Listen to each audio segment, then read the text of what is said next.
સુરત સહિત દક્ષિણ ગુજરાતમાં અતિ ભારે વરસાદની આગાહી છે, જેને લઈને ચેતવણી આપવામાં આવી। સુરતમાં ઓરેન્જ એલર્ટ અને આવતીકાલે રેડ એલર્ટ જાહેર કરવામાં આવ્યું।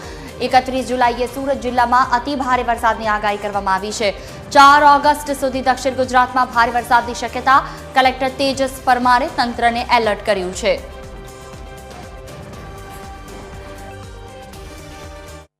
તેથી જેટલા પણ રૂટ સ્ટ્રક્ચર્સ છે તેને પણ ઉતારી દેવા માટે, હોર્ડિંગ્સ ઉતારી દેવા માટે તમામ નગરપાલિકાઓને પણ જાણ કરવામાં આવી છે।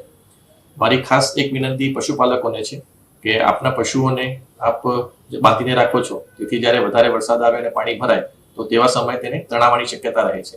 તેથી જ્યારે વધારે વરસાદ આવે અને પાણી ભરાવાની શક્યતા જણાય તો પશુઓને ખુલ્લામાં રાખો, તેમને તાર સાથે કે કોઈ પોલ સાથે બાંધો નહીં, તેથી તે પોતાની રીતે જે સુરક્ષિત જગ્યા છે તે શોધી શકે।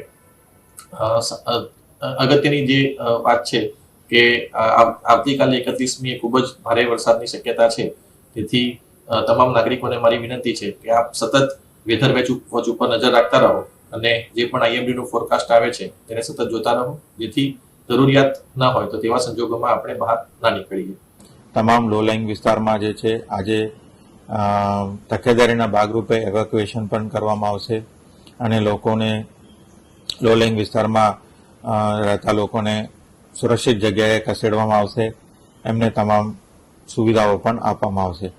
એની સાથે સાથે આ વખતની આગાહીમાં ભારે સ્પીડથી પવન આવવાની પણ શક્યતા છે, તો એના લીધે હોર્ડિંગ્સ અને જે સ્ટ્રક્ચર છે, શેડ છે, એવાને પણ તકેદારીના ભાગરૂપે કઢાવવા માટે ઝુંબેશ અત્યારે ચાલી રહ્યું છે। કન્સ્ટ્રક્શન સાઇટ ઉપર જે તકેદારી કરવાનું છે, ત્યાંના વ્યવસ્થાઓ, ત્યાંના મશીનરી છે એને સેફ સ્થિતિમાં લાવવાનું પણ સૂચનાઓ તમામ બિલ્ડર્સને આપવામાં આવેલી છે। એ સિવાય હાઈ માસ્ટ જે લાઇટ્સ છે એને પણ લેવલ ડાઉન કરવા માટેનું પણ LID સૂચના આપવામાં આવેલી છે।